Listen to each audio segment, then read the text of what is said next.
안녕하세요. 무료 정보방과 유튜브를 통하여 여러분들에게 축구 정보를 제공해드리는 스포츠그램입니다. 편안하게 시청해주시고 추가적으로 무료 정보를 원하시면 댓글란 링크를 통하여 문의 주시면 되겠습니다. 그럼 지금부터 분석 시작하겠습니다. 첫 번째 경기는 입스위치 대 브렌트퍼드입니다. 먼저 입스위치는 4-2-3-1 포메이션을 활용하며 빠른 측면 전개와 간결한 역습 구조를 중심으로 운영한다. 델랍, 채플린, NC소는 일선에서 활로를 모색하지만 브로드헤드, 타운샌드, 스즈모딕스, 필로진 번스, 오그베네 등 전방과 측면을 책임지던 자원 다수가 이탈하며 공격 전개와 템포 유지에 큰 제약을 받고 있다. 특히 데이비스의 징계 결장으로 수비 전환 시 간격 조율에 어려움을 겪고 있으며 최근 경기에서는 전개 구조가 무너지며 수비 부담이 가중되는 흐름이 반복되고 있다. 이어서 브렌트퍼드는 같은 4-2-3-1 포메이션을 사용하지만 수비 밸런스와 전방 압박 구조가 잘 정비된 팀이다. 위사와 샤데는 전방에서 빠른 침투와 넓은 움직임을 보여주며 담스고르는 중원에서 템포 조절과 공격 전개의 강점을 가진 자원이다.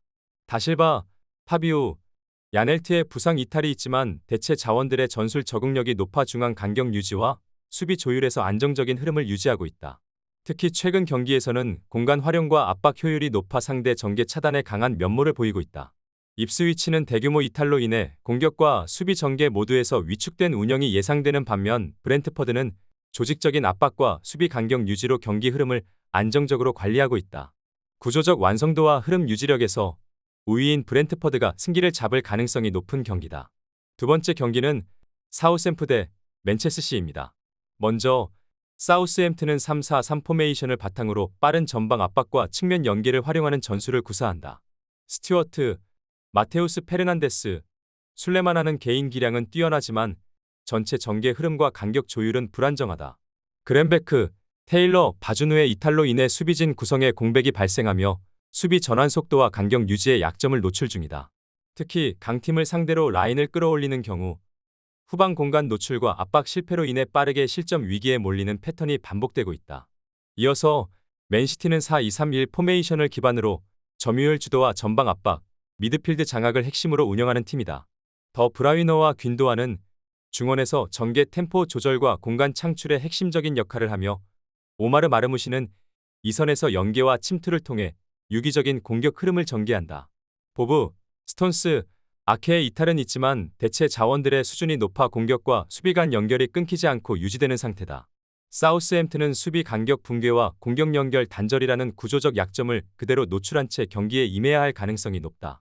맨시티는 중원 지배력과 공격 템포 유지에 있어 프리미어리그 내에서도 압도적인 수준을 자랑하며 전체적인 흐름을 맨시티가 지배할 가능성이 높은 경기다. 세 번째 경기는 유베를린 대 하이덴하임입니다.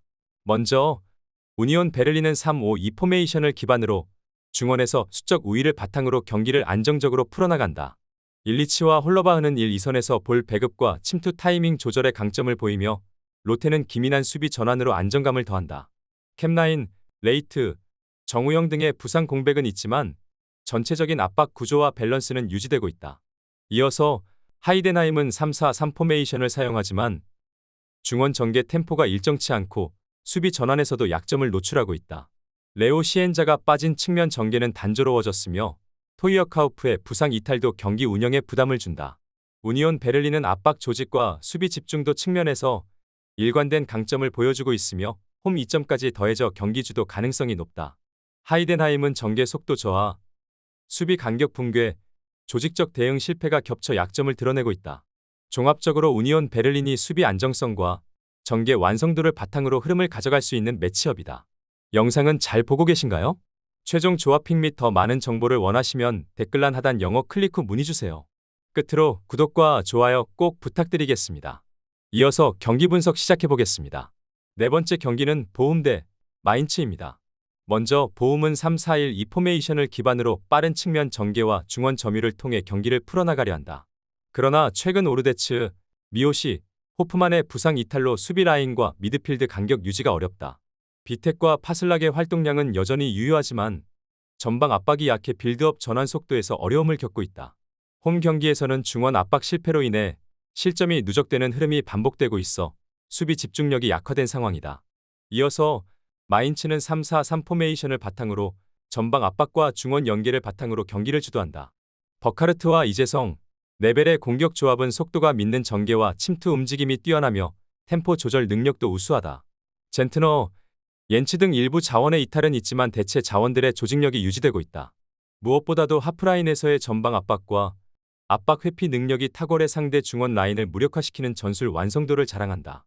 보움은 수비라인 붕괴와 압박 지연이라는 구조적 약점 속에 상대의 빠른 전개에 고전하고 있다. 마인츠는 전방 압박과 중원 조합의 완성도가 높아 실점 억제가 어려운 보움을 상대로 확실한 주도권을 잡을 수 있는 팀이다. 종합적으로 마인츠가 템포와 압박 구조 모두에서 우위에 있는 매치업이다. 다섯 번째 경기는 울버햄튼 대 브라이턴입니다. 먼저 울버햄튼은 3-4-3 포메이션을 기반으로 중앙에서 수비적 압박과 빠른 측면 전환을 주무기로 삼는다.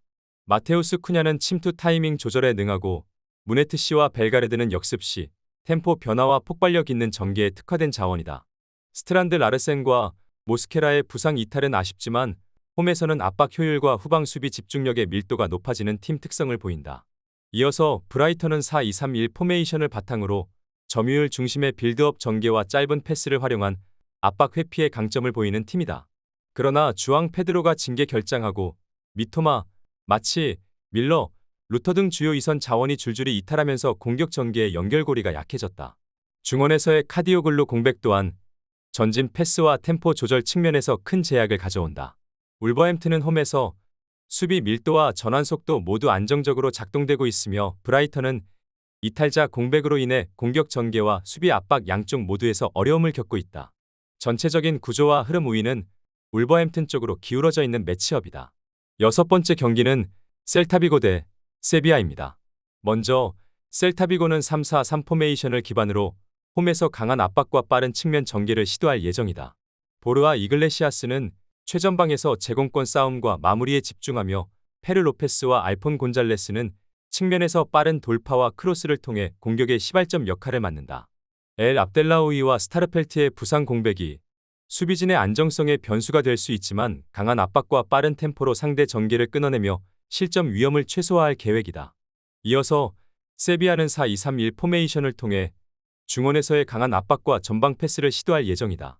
루케바키오는 최전방에서 제공권 장악과 마무리에 집중하며 수소는 측면에서 빠른 전개와 크로스를 통해 득점 기회를 만들어낼 계획이다. 호세 앙헬 카르모나의 징계 결장이 수비진에 큰 부담을 줄 가능성이 있으며 알바로 가르시아, 산비 로콘과 바르가스, 애덤스, 탄기 니앙주의 부상 공백이 중원 전개를 더욱 단조롭게 만들고 있다. 셀타비고는 홈에서 강한 압박과 빠른 전방 전개를 통해 경기를 주도할 계획이다. 반면 세비야는 부상과 징계 결장으로 인한 전력 공백이 커지면서 중원의 압박과 수비 커버 타이밍이 느려지고 있다.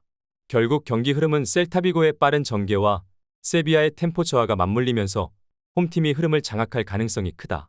마지막 영상까지 시청하시느라 대단히 고생하셨습니다. 여러분들에게 득이 되는 시간이었길 바라는 마음입니다. 승률을 높이는 방법은 어느 정도의 정보력은 필요합니다. 그것이 수익률로 이어지며 전문가의 능력이라고 생각합니다. 영상에서 더 보여드리지 못한 부분은 댓글란 링크를 통해서 문의 주시면 고향 동생 또는 형님처럼 편안하게 모시겠습니다. 오늘도 시청해주셔서 감사합니다.